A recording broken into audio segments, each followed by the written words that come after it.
to the show where 3 generations of family go head to head to head.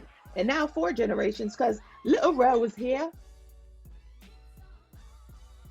Little Ro, the 4th member of the Up for Debate crew, where 4 generations of family go head to head to head to head on a variety of topics. You have one Gen Zer, Chris, one millennial, Noe, and one Gen X, Kaya. And you got that generation, I don't know what he is, Little Ro. No matter what the topic may be, you can bet your by golly it will be up for debate. Hey, gentlemen. Greetings. What's up? What are we doing? Well, number one, I would just like to say rest in peace to simply the best ever to do it is Miss Tina Turner. R.I.P. Anime Bullock. I don't know if you saw Dr. Umar's post about Tina Turner and her estate. I think I did. Well, it appears that Tina Turner had a $250 million estate that she left when she died. And her, apparently, we don't know for sure because none of us was at the reading of her will. But apparently, 125 million of that goes to her husband that she had for 10 years and her adopted family, not her biological family. So Umar was saying that once again, the wealth is being left to the others. Well, the whites. The whites. Now, I'm not going to say whether or not her husband is, she was living in Switzerland when she passed away. But the black people in her life didn't treat her so well. The black men in her life didn't treat her so well. So if she found happiness and joy with who she was with for 10 years, as opposed to Ike, can you really blame her? Well, how does that work? So was it like her kids, her biological? I don't know how many kids she had with Ike, but do they get? That's kind of weird. How they? I would assume they get something. I don't know, but Okay. all the tabloids or the news outlets were talking about was her white family. Unless it's like, she just doesn't get along with them or whatever. That whole part of her family's fallen out, so she left it to that side of the family. But yeah, that's kind of crazy. Like Brian McKnight. That's a totally different It has to be subject. Racial though. Huh? So I don't think everything has to be racial though. I don't think this is one of those things where we can place this is strategically anti-black. Like I don't. Yeah, I don't think it was strategically anti-black. But Ladies not all I'm story. saying is the black men in her life. And I think that's super disrespectful just of your own people to question your decisions in death about what you wanted to do with your assets and what you left behind and blame it on race. Like that's kind of wild. He did the same thing with Vanessa Bryant and Kobe Bryant. What do you say about that? Very wild. That Kobe married a non-black person and his wealth went to the non-black community. Yeah, And you don't see her doing he said you don't see her doing for the black community. But I don't know what she does. But if she does do something, maybe she doesn't want everybody to know. Like there's a whole bunch of celebrities that do a lot of philanthropic work that don't publicize it so that everybody needs to know what they do. Yeah, I don't know if Kobe is the best example though. I mean, dude grew up in Italy. Regardless of where he grew up, I mean, we're the only culture that makes people or makes our people with money responsible for doing what we think they should do with their money. We're the only culture that does that.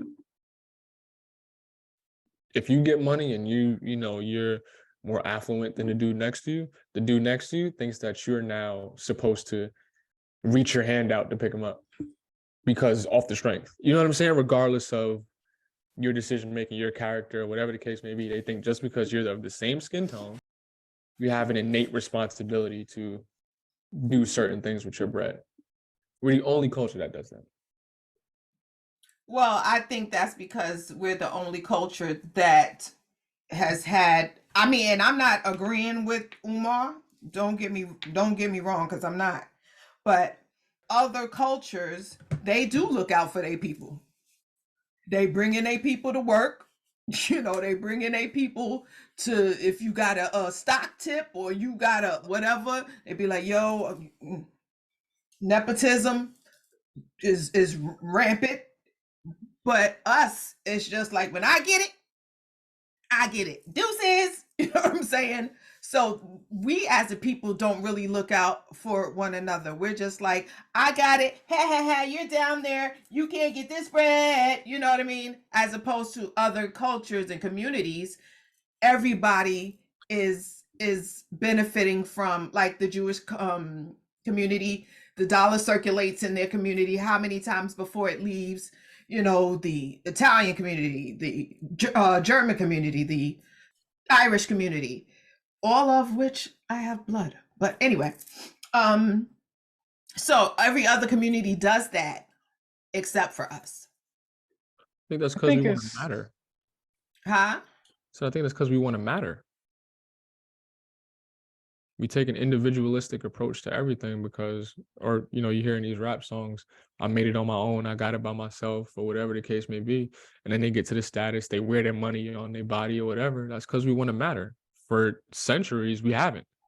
So once we get into a position where we have some level of status, whether it be in a church, in society, in politics, whatever the case may be, we don't care if we tearing somebody else down as long as we keep our value in society.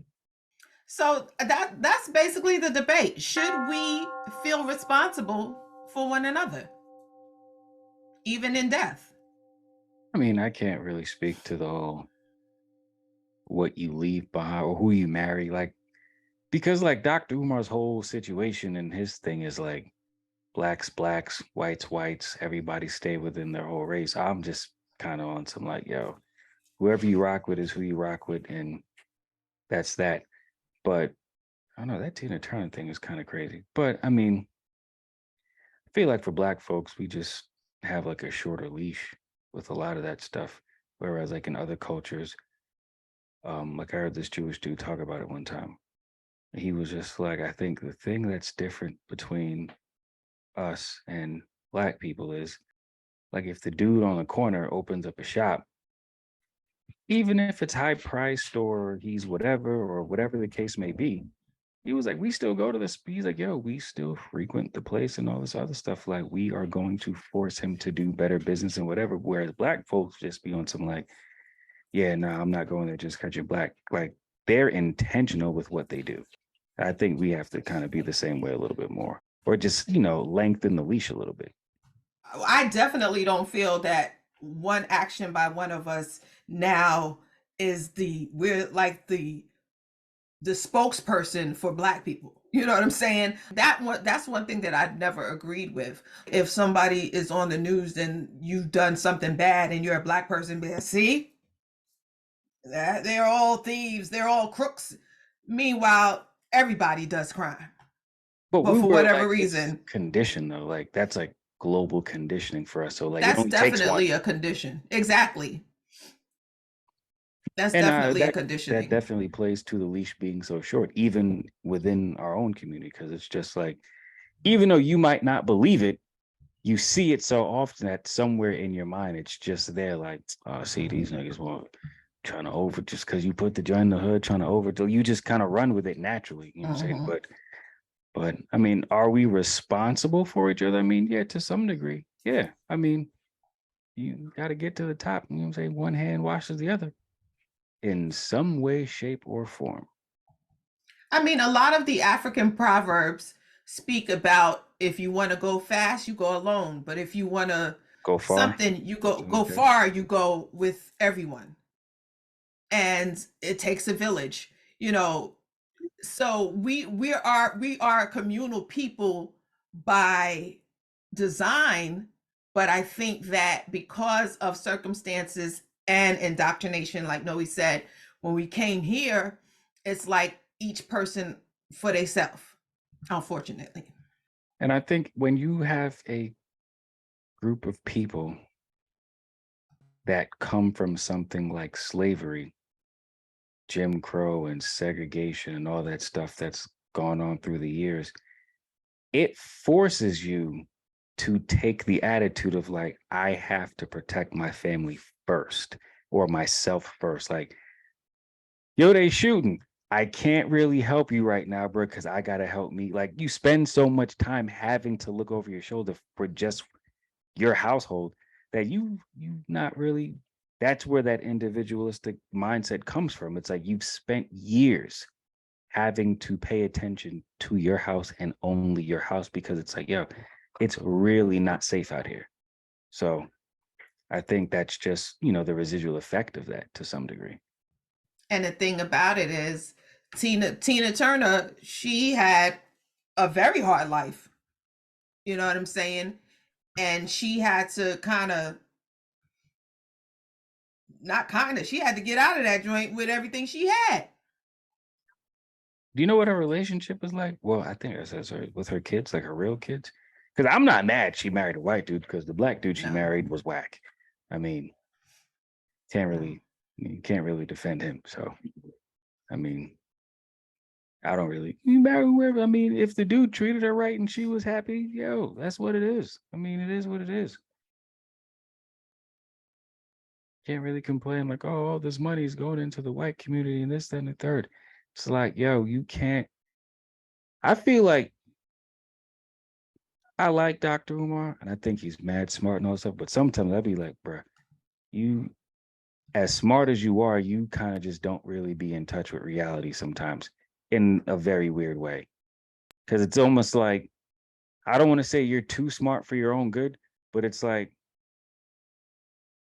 I would assume you can't be that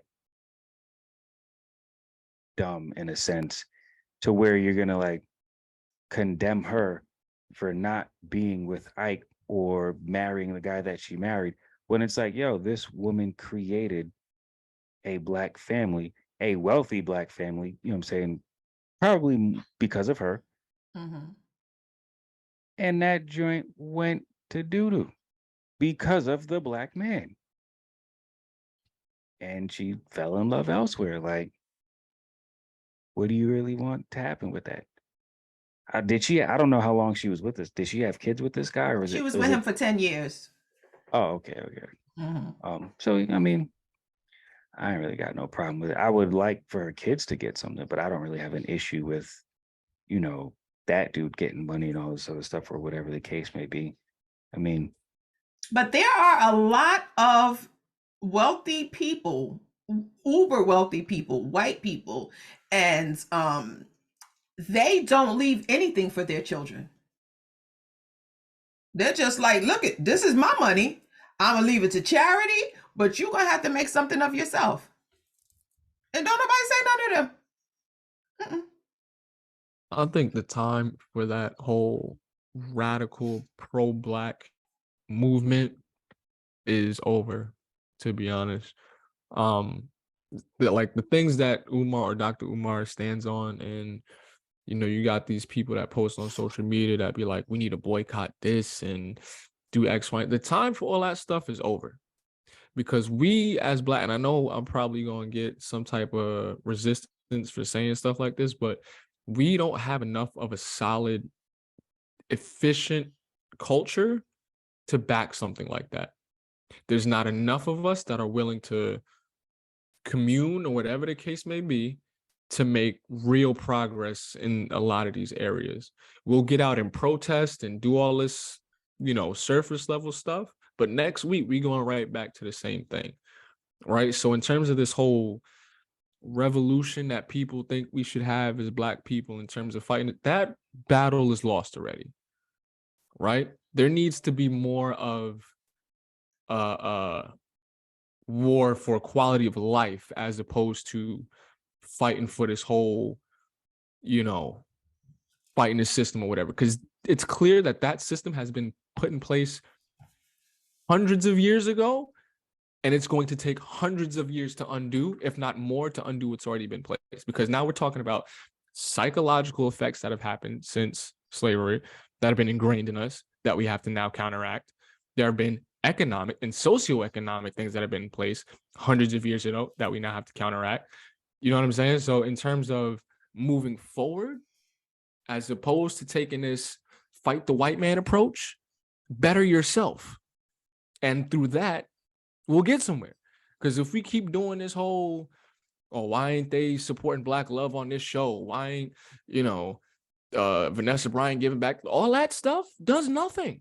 In the grand scheme of things, we still back at square one. We still have no economic power. We still have no say-so in the real going-ons of America. So what are we doing? Right? We get this pacifier, when people let us protest and do all this extra stuff on social media to think that we're doing something. We really ain't doing nothing. And we go back to these bummy lives in terms of treating each other wrong, killing ourselves, feeding ourselves with the worst stuff possible, and keep going about this cyclical nature, thinking that we're going somewhere, when really we're running 100 miles in place. We have not made an inch of progress that we think we have in about 10 to 20 years. Nothing has happened. We're still getting killed on TV with nothing happening. You know what I'm saying? There's been really no real thing that's happened for us in terms of our people and the benefit of our people moving forward and our legacy as Black people and, African Americans or whatever, moving forward. There has been nothing. Absolutely nothing. We don't even own anything.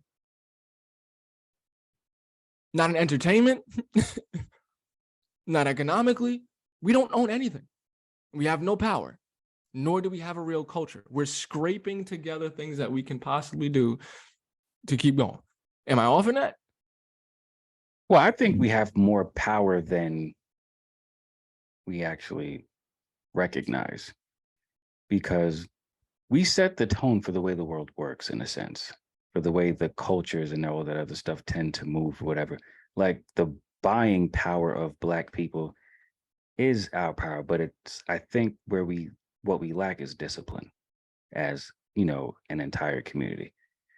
Obviously, there's Black people out there that are disciplined, of course, but the way I think other cultures are like, okay, this is what we're going to do. We're going to make a cultural move.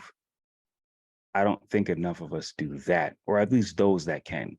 Because the ones who are broke and trying to make those moves and help other people or don't have as much money as whatever, I'm saying, you can help one or two, but the ones that could help, maybe 40, 50,000 or whatever the case may be. Like, you got the people like Jalen Rose build school, LeBron build schools, Diddy got a school. People do things, but it's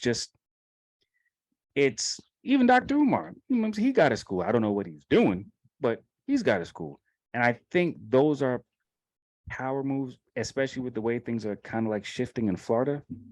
I think we need to kind of shift the way we just do things. I think just in education and finance, and I think it's important, having guys like that, specifically building schools where it's like, all right, we can have control of what we are teaching Black kids. You know what I'm saying? Because the curriculum in a white neighborhood versus what's in a Black neighborhood is different. It's different, you know what I'm saying, in private school versus public school. I know they tell you all that stuff is, oh yeah, we're learning all the same thing, but the teachers are better. It's different. It's all different. Because when you talk to the kids and you hear what they're doing, it's just like, yeah, there's a lot more opportunity in certain places. So I think just trying to be more disciplined, take a little bit more control in areas of importance like education. I think we're in a world right now where education is to some degree being devalued. And I think that's to our detriment more than it is to the white people. Because everybody's on that, oh, experience is key. You don't need this. And it's just like, yeah, all right, keep telling people that joint is going to come back to get you at some point. Because at the end of the day, it's just like, for Black people, you got to understand what it is that you're going up against. And I feel like that whole, just this and I'm not talking about like Gen Zers. I'm not blaming y'all. I'm just saying the way that the world is working right now, there's just a change in the direction. Like Black people start going to college, all of a sudden degrees don't matter. It's about experience. Then you're going to stop doing that and people are going to start working. It's going to shift. I feel like we got to get ahead of this shift. Somebody's got to be able to, create some type of forecast to see, niggas know what's happening. Now, how do we get that message to trickle down to the community? I feel like it starts with doing things like building schools and teaching these kids, you know what I'm saying? And kind of just having our imprint on the curriculum and all that other stuff. Financially, it's being disciplined with what you're buying, how you're buying. Like I haven't bought Nike anything. I haven't put money into, for lack of a better saying it, white companies in who knows how long. Like I've just been buying Black. I'm just trying to funnel money into the community in some way, shape, or form. You know what I'm saying? I'm not no millionaire, so I can't just be giving money out like that. But when I do spend, I try to spend within the community, just, try to do my part. So I just think, stupid stuff like that, just trying to discipline, education, forecasting to some degree of how we think things might be in the future for us as a community and just trying to just make changes. But I think we have more power than we realize. Yeah, I don't necessarily think that it's a moot point at this point because of the fact that there has been so much progress with a lot of the things that we can now navigate and have a serious conversation and a resolution, i.e., the whole situation with Kanye. Adidas was like, nah, canceled. A few months later, we can't do without you, yay. We're going to open up these accounts back to you. The situation with Jay-Z, and I'm only speaking about the most recent things and probably the things that some people know about, some people may not, because there's a lot going on behind the scenes as far as prison reform, as far as mandatory minimums, as far as the laws when it comes to marijuana, and trying to reverse some of the things that have happened over the years once Reagan did that war on drugs, right? So you got Jay-Z, who does not promote anything that he does at all. And I listened to the God Did song a few times because, and I think I had this conversation with y'all because it was just like Jay-Z sold out his people. But maybe Jay-Z did not see things the way the Black people within the cipher that he was in did, right? Because they said Jay-Z sold out his own, right? But Jay-Z is now in a place after being under the tutelage of people like Warren Buffett and some of the more wealthy white folk. He is now in a place where he got lawyers on speed dial and he got smoke for these politicians. If he would have done the homeboy thing back then, would he be in the position now to where he had smoke for politicians? You understand what I'm saying? You have to move strategically so that you can be in a place, because at the end of the day, color ain't got nothing to do with it. It's about money. And if you have money for lobbyists, money for these politicians' campaigns, you can invoke and provoke change. But you can't do that if you got the roundaway fillet mentality and or money. You understand what I'm saying? I get it. But that whole Jay-Z got smoked for politicians, and I look at things as a larger picture. Do you know right? how much he's doing with bail reform? I'm sure he's doing a lot. I'm sure he's doing a lot. But again, I look at things in a larger picture, right? The richest black man in America isn't even touching the richest white man in America, right? So you give us money, a decent amount of money, more money than we can even conceptualize, right? They're not going to make you or give you more money or make you more powerful than they are, which is my point, right? We will always be behind the goalpost because we're trying to reach the center of the earth with a shovel. These things have been in place for hundreds of years, right? And I'm not saying it's futile to, better our people, but in terms of trying to fight the white man in the way that we're doing, it's pointless. It is pointless. I don't think it's a fight. I think it's a matter of evolution. The same way that we were the first in the beginning, we were the first. We were the ones teaching people how to be civilized and how to not sleep with your pets and be inside and how to have a civilization. The Moors, right? Yes. I ain't want to go historically, but let's go there. But the same way we were kings, pharaohs, mathematicians, building this, building that, running empires. Why don't you think that there's nothing new under the sun? The same way the first shall be last and the last shall be first. Why don't you think that applies? It may not happen in our lifetime, but it is an evolution. Things cannot stay one way. The best disinfectant is sunlight. And who the sun sets free is free indeed. You see how I mixed up the suns? You see how I did the suns? Sunlight and the sun. Whom the sun sets free is free indeed. So you having this it's not pessimistic glass half empty. I think you're misunderstanding my point. You saying that we try to get to the center of Earth with the shovel. From a societal level. I think you missed my point when I said we need to better ourselves. Trying to go out and fight everybody else's battle before we fight our own battles at home is the problem. We still have our own black issues. Who do you feel? I mean, where do you get that from? Whose battles are we trying to fight? Every day. You go on social media, that's all you see. We talking about everybody else except ourselves. Everything else is a problem except what we do. We're the only ones that do the things that we do in the way that we do it. No, I don't think that we're the only ones that do that, because I've seen it done in other communities as well. But we just louder when we say it. They're not in the position that we are right now, is what I'm saying. They don't face the same things that we have to face. You're absolutely right. They don't have to think about, buying black, or they just buy. They just live. They don't have to think about buying black, because everything that is owned and everything that is pushed into commerce. Their quality of life is different than ours.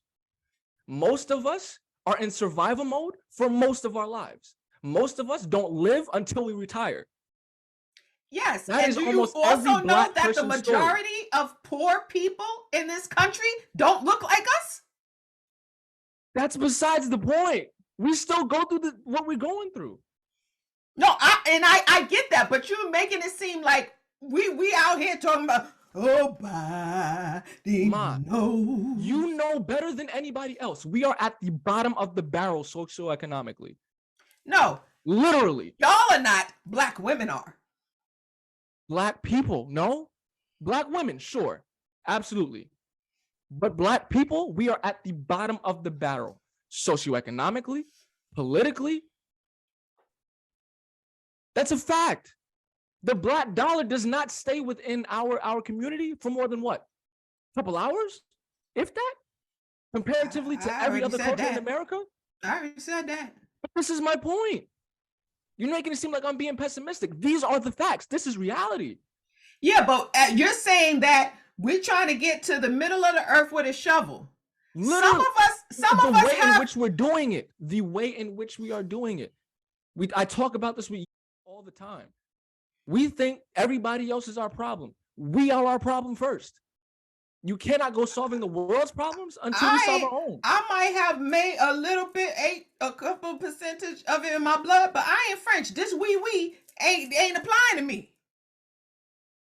But see what you're doing right there? That wee stuff? Or that wee don't apply to me. Talk about we are our problem. Every other culture is where they are, because we look at ourselves like, oh, I'm not them. No, this is what I'm you want to saying. know why? Because when I saw that there was a need in our community, you know what I did?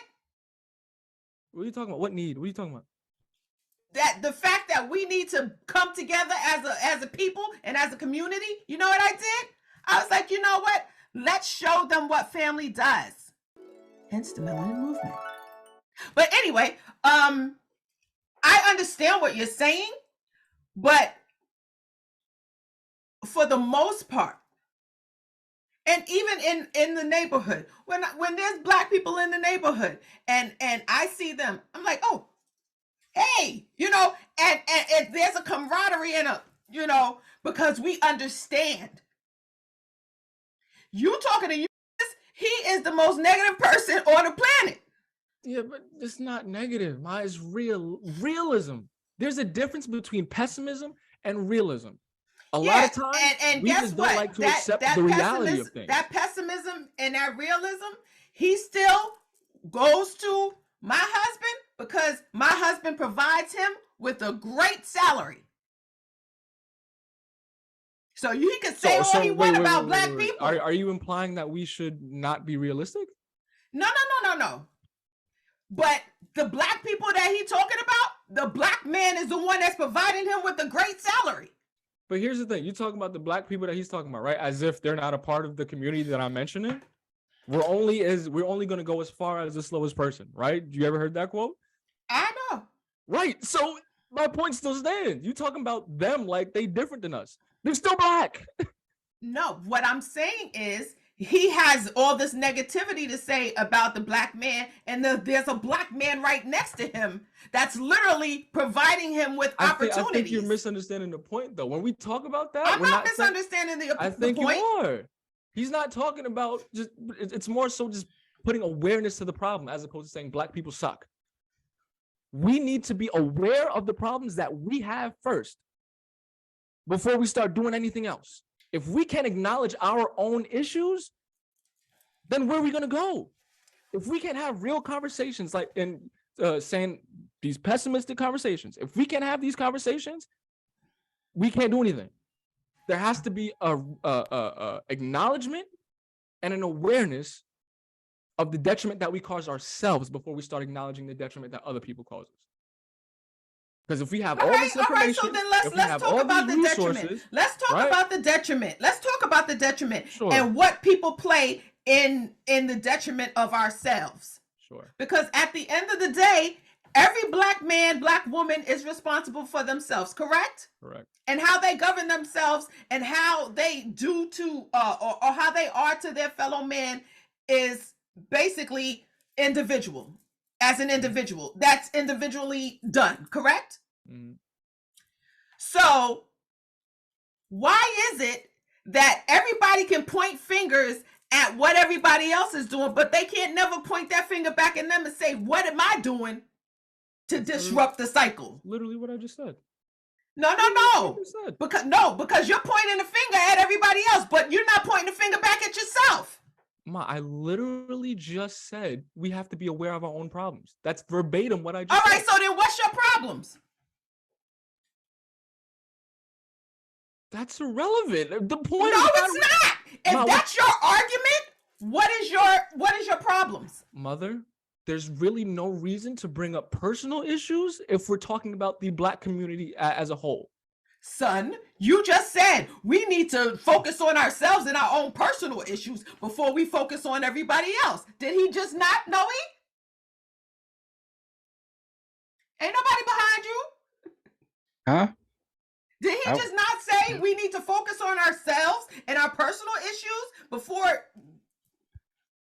Sure. Yeah. You literally just repeated everything I just said. I mean, literally. I don't even remember what we was talking about, but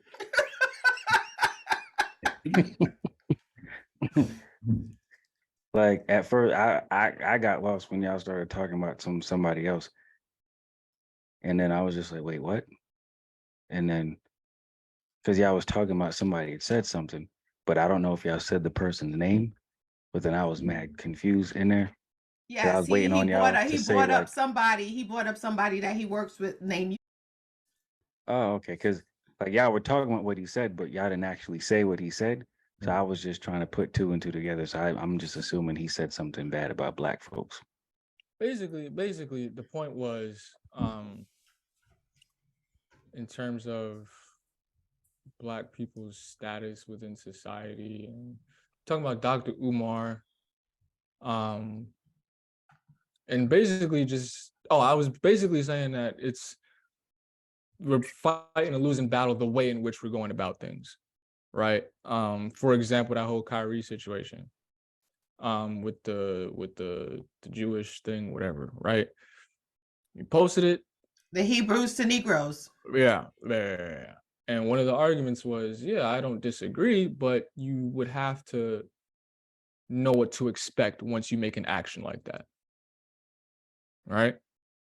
As a black person or just as a black person? As a black person, right? So the concept being there's a way to go about certain things.